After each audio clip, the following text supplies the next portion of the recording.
Today's episode is about the letter Dalet, and it's a picture of a door. And just as a door is something that you move in and out of, the letter itself is used to represent movement.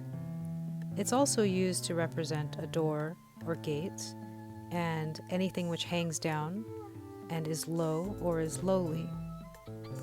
It's a picture of a flap, essentially, that was used to cover the entrance to a shepherd's tent. Something like this. You have a bait,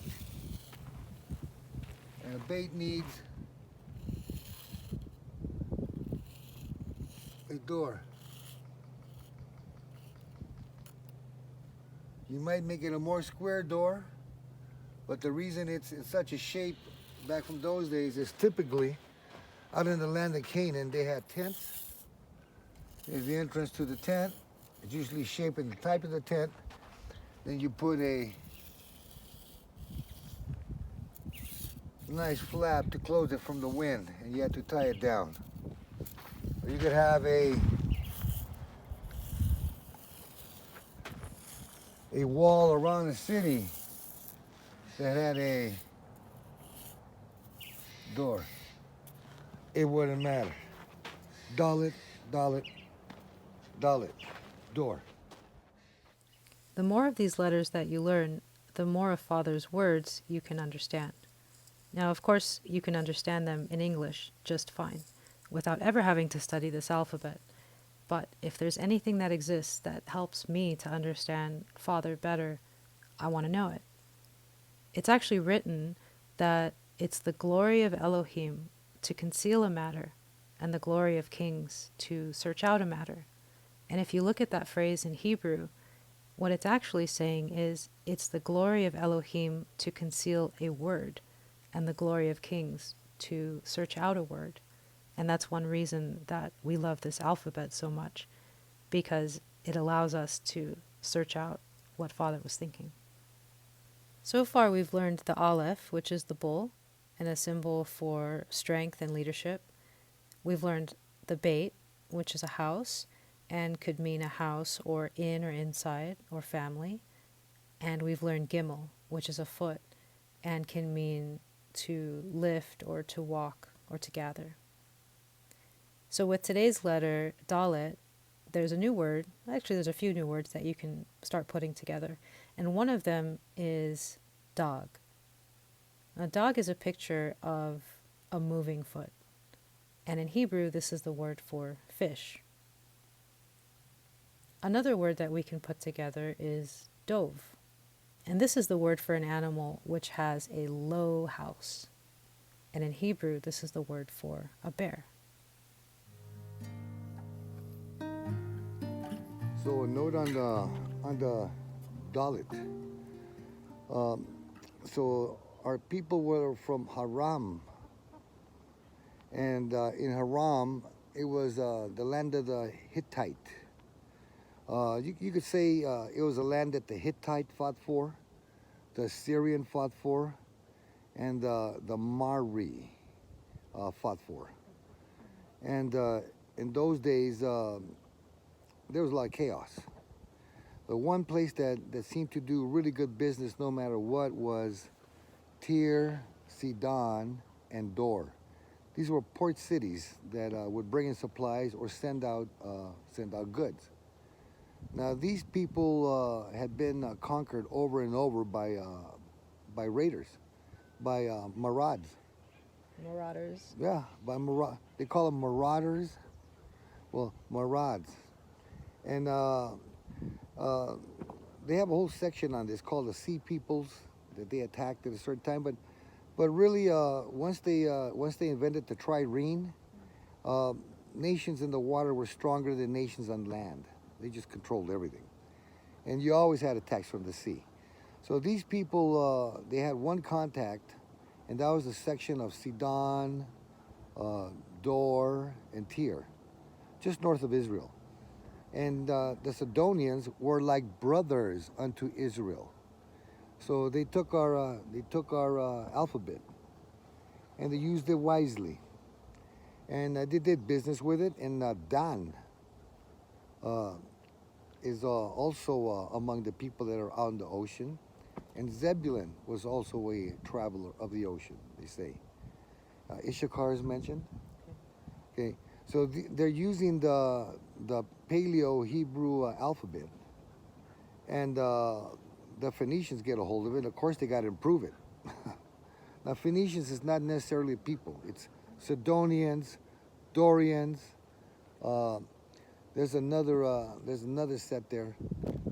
What did they call it? Oh well, we'll get it later. But those people took on the alphabet, and they spread it throughout the Mediterranean.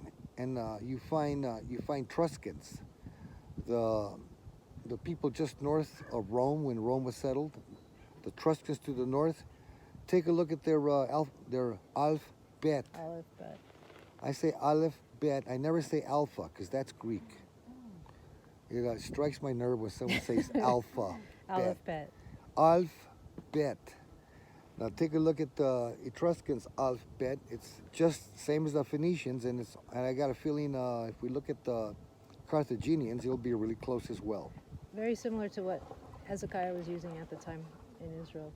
Exactly. So they took that writing because their countries were destroyed over and over and over until finally some sea people won. Like the Carthaginians won the sea wars, and they ruled the sea for a couple hundred years. Then when Carthage fell, the biggest raiders out there were the Phoenicians, and that's who the Romans fought a lot. But they took that alphabet and spread it out. Even the Romans took it. The Greeks took it, the Romans took it, the Carthaginians took it, the Etruscans took it, and that's how the Hebrew alphabet was spread throughout the Mediterranean and even unto America. The roots are in Hebrew. So Hebrew is the door to the world being able to spell. Pretty cool. The Dalet. Yeah. Through Hebrew, if you enter that Dalet, the door, right in the West became to be known.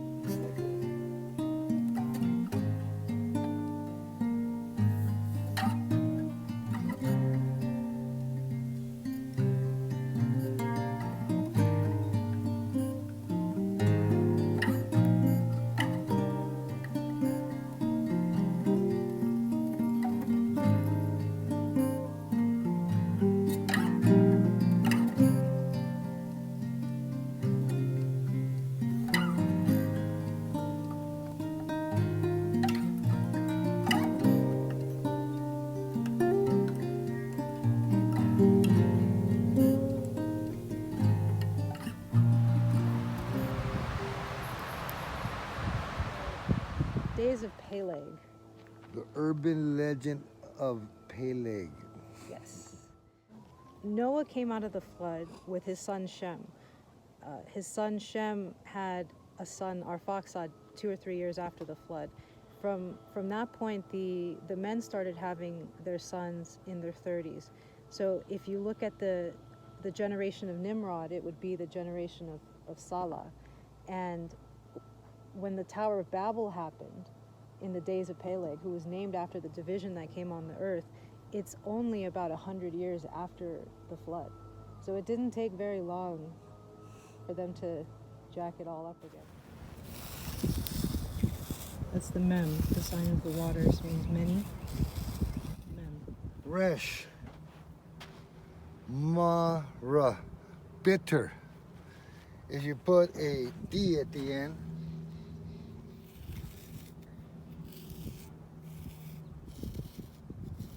put a D, it's Marad. Now, if you put the noon, that'll be Nu Marad. Nimrod. The first one to proclaim himself a half man, half God by adding the noon and saying he was not only a rebel, but a rebel endowed by gods. And he was at the door of the rebels. He was the main rebel. When you go to to the place where the rebels are held, Nimrod will be at the door by adding the nun in front. Dalet. A sign of authority back in the days was like the blessing that he gave to Abraham. May your offspring possess the gates of their enemies. Yes, whoever possessed the gates was in charge. And that also states that they possessed the gates with some kind of godly authority, be it a false or whatever. But they claimed he was self-proclaimed half man, half God, in the first rebel. And that's when Father struck mankind in the days of Peleg, and they went off and got the nations with their own language. Nimrod, the rebel, was not just a rebel, that made him the all-time rebel. That would be, you would need a hey here for ha, the ha, which means the, and then Nimrod, the rebel, not just rebel, not just holy rebel from false gods, but the holy rebel that controls the gate. Nimrod. This is Paleo. Okay. So today's letter is Dalet, and the reason you're not looking at a picture of a door right now is because we're out of doors. We're outdoors. So today's letter is Dalet, and we are filming from outdoors. Get it? Knock knock. Who's there? Cash. Cashew? Ha ha ha ha ha ha. I didn't think the jokes would work either. See you guys next week when we take a closer look at the letter Hey.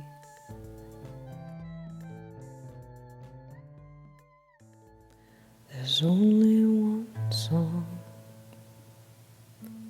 a song to the Lord,